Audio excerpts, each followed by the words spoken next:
It used to be rare to find a good licensed video game, but they are out there. One standout 3D platformer was 2003's Battle for Bikini Bottom, which definitely surprised me when I first played it. Now that THQ has remade this adventure with Battle for Bikini Bottom Rehydrated, it's time to see if it holds up after all these years. Oh no, it looks like one of the villains is broken free. What's that?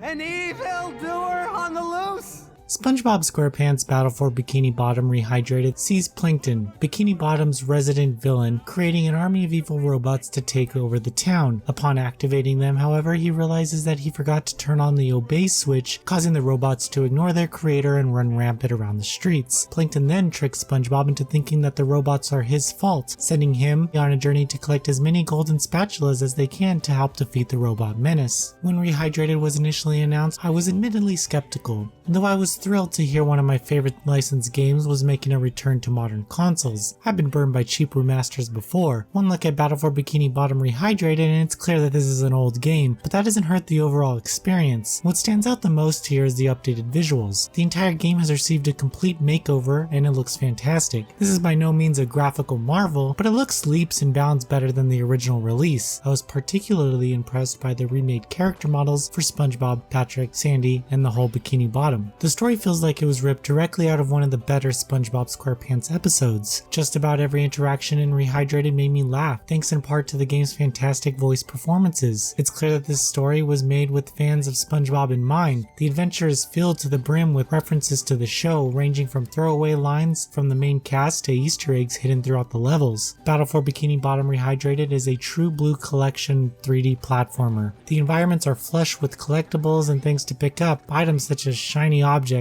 Patrick's socks, and golden spatulas are just the surface level of things players can collect. The gameplay is split between 3 playable characters, SpongeBob, Patrick, and Sandy. While each character plays and controls mostly the same, they come with a few unique abilities that allow them to interact with levels differently, which means you'll need to switch between them in order to do everything. As I mentioned earlier, however, Battle for Bikini Bottom Rehydrated shows its age over time. While it may have a shiny new paint job, this is still mostly the same game from 2003, meaning many issues from the original release are still here. For instance, puzzles and combat encounters begin to feel a bit too familiar after a while. There are only so many times you can throw fruit to press a button with Patrick or glide across a gap with Sandy before he begins to feel repetitive. The playable characters also have a few catchphrases that they say over and over again throughout the game that gets old rather quickly. Also, many NPCs who aren't part of the supporting cast look off and just kind of stand around levels with no rhyme or reason. Battle for Bikini Bottom Rehydrated's marketing was full of nods to the fact that the remake features cut content from the original game and a brand new multiplayer mode. The multiplayer features a 2-player horde mode that allows players to play as Mr. Krabs, Plankton, Gary, and Squidward. Sadly, this mode feels unfinished. While I may have found the character quips from the main campaign annoying, the complete lack of any dialogue in the multiplayer leads to deafening silence, reinforcing the lack of many sound effects. Seeing how this mode is simply 27 small islands filled with enemies, it's likely you'll get bored fast, as combat is perhaps the most tedious aspect of the entire experience. All you do is button mash. While the multiplayer's lack of polish is disappointing, you can completely overlook it and you won't be really missing much.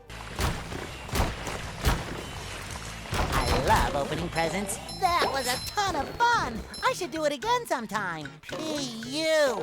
Patrick needs to do laundry. SpongeBob SquarePants Battle for Bikini Bottom Rehydrated is a must-play game for any fan of SpongeBob. Its witty dialogue and constant references to the show makes for hours of entertainment during every moment of gameplay. Looking past the age mechanics and lacking multiplayer mode will provide you with a substantial 3D platforming experience, which is something that I can't say licensed game pull off consistently. I can only hope that this quenches the series' thirst so that we can get a much needed adventure that only builds off the foundation that this game established so many years ago. Noisy Pixels giving SpongeBob SquarePants Battle for Bikini Bottom Rehydrated a 7.5 out of 10. Thank you for watching. Please read the full review at noisypixel.net. Noisy Pixel is run by a group of gamers who work hard to deliver news, reviews, previews, and more. Please subscribe to keep up with all our future content.